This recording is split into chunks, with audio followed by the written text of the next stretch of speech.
As máquinas da Segunda Guerra Mundial. Os nazistas. Episódio 5. O desafio. Primeiro ato. O Plano Z.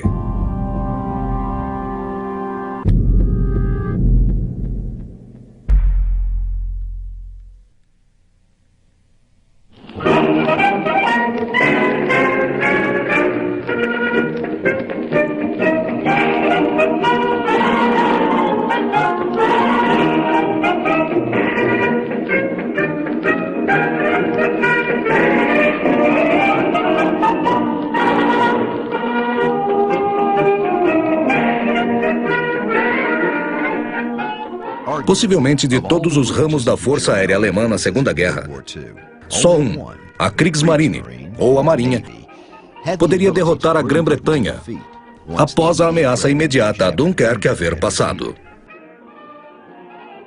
Fossem os U-Boats no Atlântico, ou os grandes navios como Bismarck ou Tirpitz no Atlântico Norte, a Kriegsmarine conseguia, durante os ataques ao sistema de comboio, de subjugar a Inglaterra. Mas, de todas as forças do período, a Kriegsmarine era talvez a menos conhecida. Sob os termos do Tratado de Versalhes, a Alemanha só poderia ter 15 mil homens, 6 couraçados e não mais de 10 mil toneladas, 6 cruzadores, 12 destroyers, 12 torpedeiros e nenhum submarino. Porém, mesmo antes da dominação nazista, o rearmamento alemão havia começado, com o lançamento do couraçado de batalha Deutschland em 1931. Quando os nazistas chegaram ao poder em 1933, Hitler começou a ignorar as restrições do tratado e a acelerar o rearmamento alemão. O Tratado Marítimo Anglo-Alemão de 18 de junho de 1935 permitiu que a Alemanha construísse um equivalente a 35% da Marinha Britânica de superfície e 45% da frota de submarinos. Qualquer couraçado não podia ultrapassar 35 mil toneladas. Nesse mesmo ano, a Marinha do Reich foi rebatizada de Kriegsmarine. O primeiro ato militar da Kriegsmarine foi durante a Guerra Civil Espanhola, quando os navios alemães, junto às forças britânicas, francesas e italianas, patrulharam a costa da Espanha para reforçar o embargo internacional. Os navios alemães patrulharam um trecho da costa mediterrânea entre Almeria e Valência. Mas, na verdade, a presença alemã foi usada para apoiar o governo de Franco. Em resposta, o couraçado Deutschland foi bombardeado em 29 de maio de 1937 por forças espanholas republicanas. A Alemanha retaliou e atacou posições republicanas na costa. Mais tarde, após a crise de 1938, das exigências alemãs na Tchecoslováquia, a Alemanha deixou de aparentemente obedecer às restrições à sua marinha. Em meados dos anos 30, começou na Alemanha uma grande discussão sobre uma nova frota. Havia duas correntes sobre qual tipo de programa deveria ser escolhido.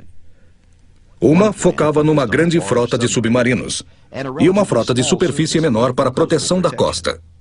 Este plano foi apoiado pela facção U-Boat do comando da Kriegsmarine. A alternativa era uma frota mista com várias embarcações de superfície e uma frota menor de U-Boats. Era similar à Marinha Imperial Alemã na Primeira Guerra Mundial, ou à Marinha Real Britânica. No fim, este plano foi escolhido como Programa da Frota. Após modificações, foi chamado de Plano Z.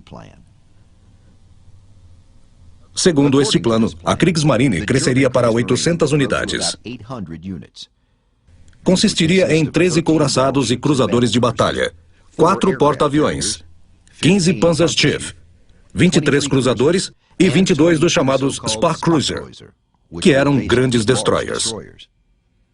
Além disso, foram construídos muitos navios menores. Esses navios foram construídos entre 1939 e 1946.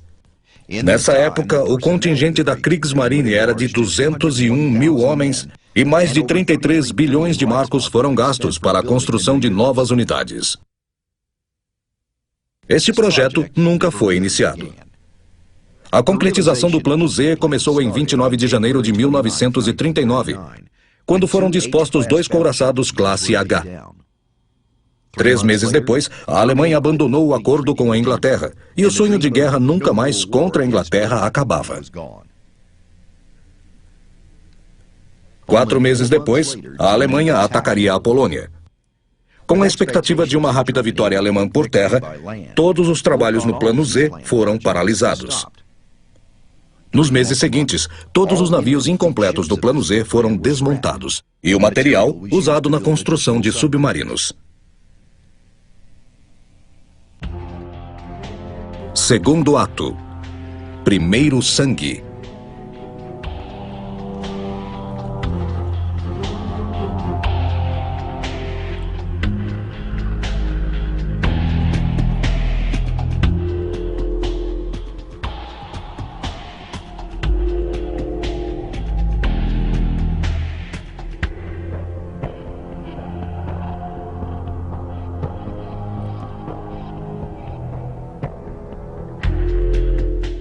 Em maio de 1940, sem relações com seus antigos aliados do continente, a Grã-Bretanha dependia cada vez mais do controle de seu império e cada vez mais dos Estados Unidos.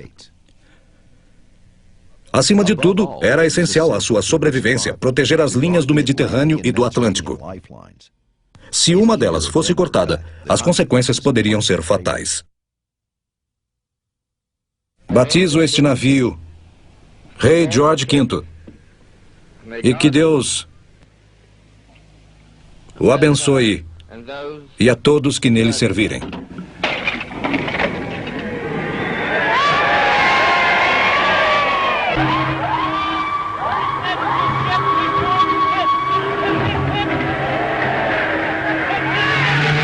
Há 13 anos, a Grã-Bretanha lançou seu último couraçado de batalha.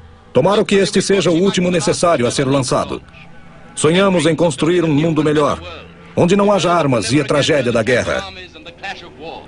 Hoje, esses sonhos são despedaçados, mas uma verdade permanece: uma poderosa Marinha Real Britânica é a melhor garantia, não só da segurança da nossa população, mas da paz do mundo todo.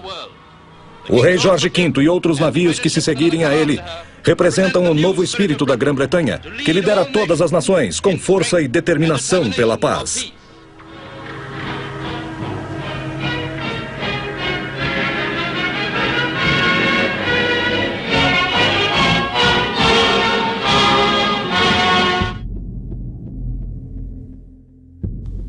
No começo, a Marinha Britânica e a francesa juntas tinham superioridade inabalável diante dos alemães. Se o almirante Eric Raeder tivesse tempo e liberdade para fazer o que queria no Plano Z, a Kriegsmarine representaria uma ameaça à Marinha Real desde o primeiro dia da guerra. No entanto, a guerra veio cedo demais para Raeder, cujas forças estavam despreparadas para tal missão. Antes da guerra, o comandante dos U-Boats alemães, Karl Dönitz, calculou que precisaria de 300 dos últimos U-Boats, operando num sistema conhecido como Alcateias.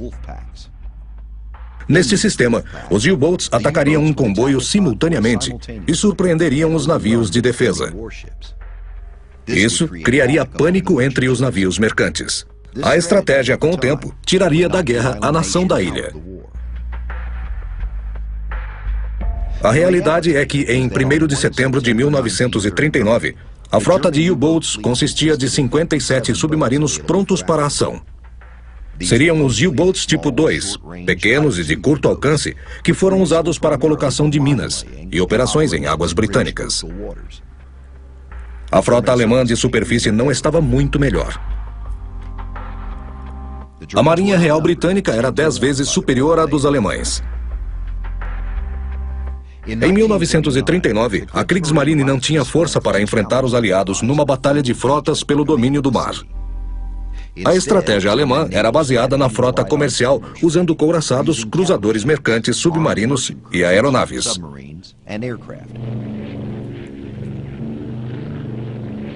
Muitos navios de guerra alemães já estavam no mar quando a guerra foi declarada.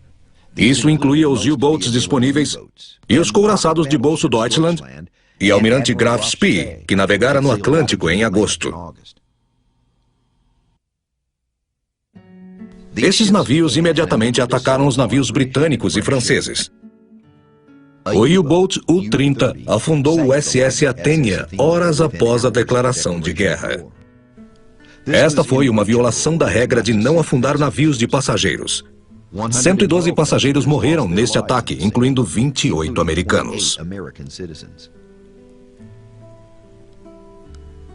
A Marinha Real introduziu um sistema de comboio para proteger o comércio e gradualmente o estendeu às ilhas britânicas, depois chegando até o Panamá, Bombaim e Singapura.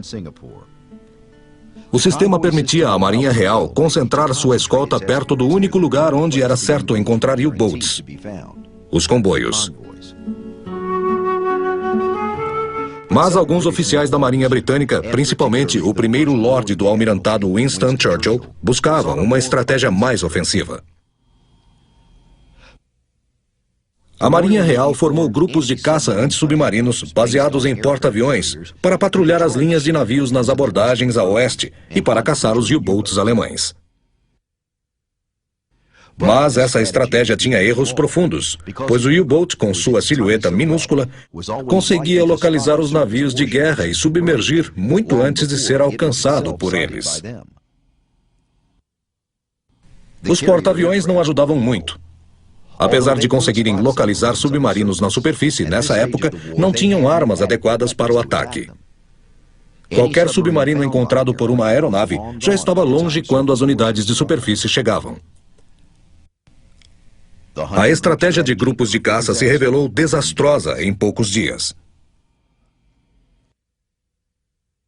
Em 14 de setembro de 1939, o porta-avião britânico mais moderno, o Ark Royal, quase foi afundado quando 3 torpedos do U-39 explodiram antes da hora.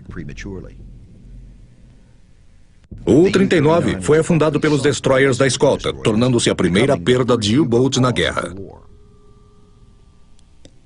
Sem aprender a lição, outro porta-avião, o Courageous, foi afundado 3 dias depois pelo U-29. Destroyers de escolta, que caçavam U-Boats, continuaram a fazer parte da equivocada estratégia anti-submarinos no primeiro ano da guerra. Os U-Boats eram ardilosos e os comboios sem proteção corriam risco ainda maior. O sucesso dos alemães ao afundar o Courageous foi superado quando um comandante do U-Boat, Gunther Prien, no U-47, penetrou o ancoradouro naval britânico em Scapa Flow e afundou o HMS Royal Oak. Prien de imediato tornou-se um herói na Alemanha.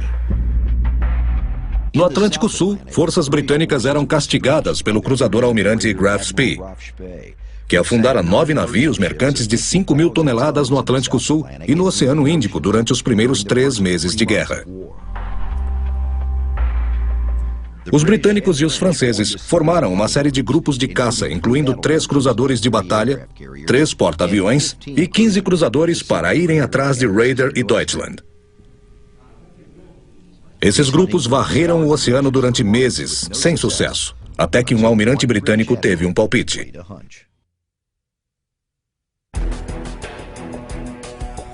Terceiro ato. O palpite de Harwood.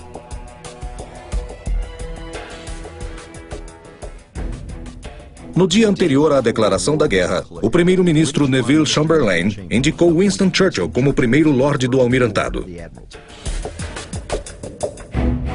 25 anos antes, Churchill tivera o mesmo trabalho e tinha preparado a Marinha Britânica para lutar na Primeira Guerra Mundial. No dia de sua indicação, a Marinha enviou uma mensagem a todos os seus navios: Winston está de volta. Churchill entendia a importância do poder marítimo para a sobrevivência de seu país. Embora os submarinos fossem o maior perigo para a Marinha inglesa, não era o único. A Alemanha tinha muitos cruzadores prontos para o combate, além de 3 couraçados de bolsos e 2 cruzadores pesados. Todos eram